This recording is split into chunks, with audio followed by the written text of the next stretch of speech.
Le comité d'entreprise est consulté sur le plan de formation, mais est-ce qu'il a réellement le pouvoir de peser sur ce plan de formation? Alors, quand il y a une commission de formation, déjà, il est rare que la direction prenne contact avec cette commission pour travailler sur le plan de formation.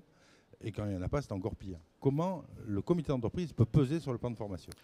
Alors, c'est assez compliqué de répondre à cette question parce que c'est vrai que l'élaboration du plan de formation est de la responsabilité de l'employeur et vous l'avez rappelé, le CE doit être consulté sur le plan de formation. On va dire que ça fait même partie des grands rendez-vous du comité entreprise. Il y a 2 consultations qui sont parfaitement identifiées. Une consultation sur le bilan des actions de formation pour l'année passée, pour l'année en cours, et une consultation sur le plan de formation pour l'année à venir. Il faut peut-être rappeler effectivement aussi 2-3 précisions. C'est que les textes sont relativement précis sur cette consultation. On nous explique que pour la consultation sur le bilan, elle est censée se réaliser avant le 1er octobre de chaque année. Pour le plan de formation pour l'année à venir, c'est avant le 31 décembre de chaque année. Et il est également nécessaire de rappeler que le comité entreprise doit recevoir des informations extrêmement détaillées, fouillées, limitativement énumérées par décret et qui sont censées être communiquées au moins 3 semaines avant la réunion du comité entreprise, au cours de laquelle celui-ci est censé commencer à en débattre avec la direction.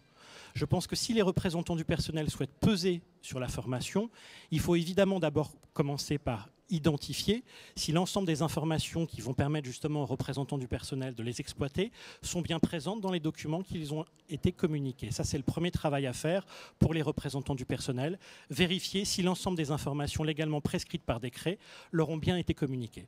Parce qu'il est évident que si on veut peser sur le plan de formation qui est présenté par la direction, il faut être en capacité de pouvoir l'analyser, mais aussi, le cas échéant, le critiquer et formuler, le cas échéant, des propositions alternatives pour l'année à venir. Évidemment, les informations qui sont communiquées aux représentants du personnel sont capitales.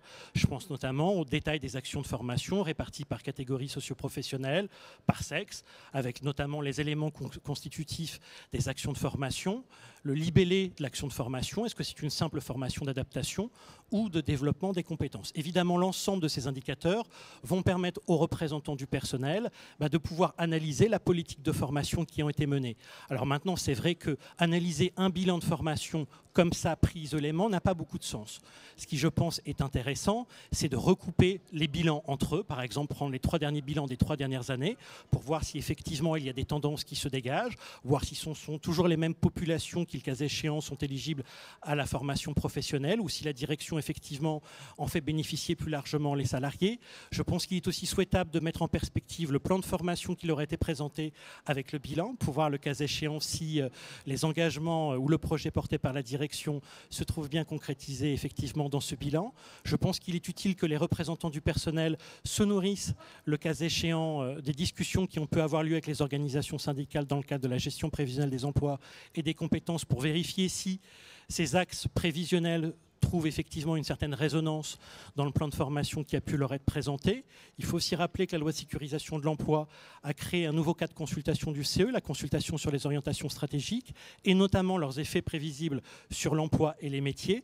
Je pense naturellement que ces traceurs sont censés être concrétisés dans le plan de formation qui serait porté par la direction. Très bien. Et nous avons donc comment peser sur le plan, c'est l'analyse et surtout se faire aider par un expert qui va nous permettre d'y voir plus clair sur les objectifs de formation à travers ces plans-là. Et je me permettrai d'ajouter un point supplémentaire. Je pense qu'il est aussi capital de se rapprocher des salariés, de les questionner, parce que parfois les salariés sont très très bien placés pour savoir quel est le type d'action de formation dont ils souhaiteraient bénéficier. Les salariés sont parfois aussi force de proposition.